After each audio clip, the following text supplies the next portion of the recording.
Bonsoir chers téléspectateurs et bienvenue sur iWatch Web TV. Le 15 septembre de chaque année, la communauté internationale célèbre la journée dédiée à la démocratie. Nous sommes à la veille de la célébration de cette journée. Pour le président du parti UPRONA au Burundi, la situation démocratique s'est nettement améliorée. Selon lui, depuis 2015 jusqu'à aujourd'hui, les institutions actuelles sont démocratiquement élues par le peuple. Abel Gachati reconnaît tout de même que la situation n'est pas parfaite.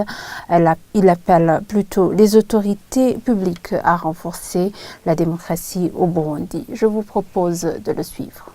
La victoire de Frodebo à travers son excellence Melchior Ndadaye, il y a eu des tueries et on a commencé d'ailleurs par tuer le président démocratiquement élu. Ensuite, suivi d'autres catégories de la population. Il y avait une guerre civile, il y a eu le dialogue d'Arusha et en 2005, on a organisé des élections démocratiques, 2010, même 2015. De la même chose, et nous attendons organiser aussi des élections en 2020 pour dire que la démocratie au Burundi, elle est là. Les institutions en place sont des institutions démocratiquement élues, mais on ne peut pas dire que tout est parfait. Et surtout dans un pays comme le nôtre qui vient de sortir fraîchement dans des situations chaotiques, dans une guerre civile, mais les dirigeants, les autorités du pays font tout pour quand même stabiliser la démocratie au Burundi. Et ils nous rejoignent les dirigeants, les leaders politiques, d'aider pour que la démocratie au Burundi soit une réalité, pour que la démocratie au Burundi soit renforcée. Le leader de la coalition Amizero Barundi n'est pas de même avis. Pour lui, nous sommes encore en arrière en ce qui concerne la démocratie.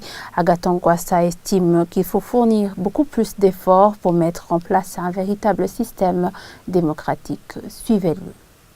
Il y en a qui pensent à une démocratie plutôt procédurale, plutôt électoraliste ou procédurale. Mais dans le fond, nous avons beaucoup à faire, notamment en termes de tolérance politique. Parce que là, vraiment, nous sommes un peu en arrière, puisqu'on voit qu'il y a toujours des échauffourées ici et là qui ne devraient pas avoir lieu. Et nous pensons que nous devons apporter notre pierre, justement, en faisant comprendre à qui que ce soit que la dynamique démocratique doit se baser justement sur la tolérance entre les gens qui sont divergents sur ceci, sur cela, et que ce qui est essentiel, c'est justement mettre en exergue l'intérêt de tout le monde, l'intérêt public, et que chacun se sente responsable dans le développement de sa nation.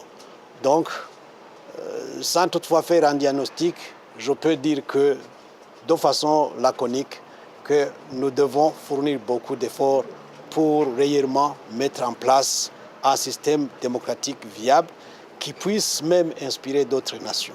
Et c'était des propos recueillis par Aline Niyugira. Et voilà, c'est ici que s'achève ce fait du jour. Merci de nous avoir suivis. Un très bon week-end à tous.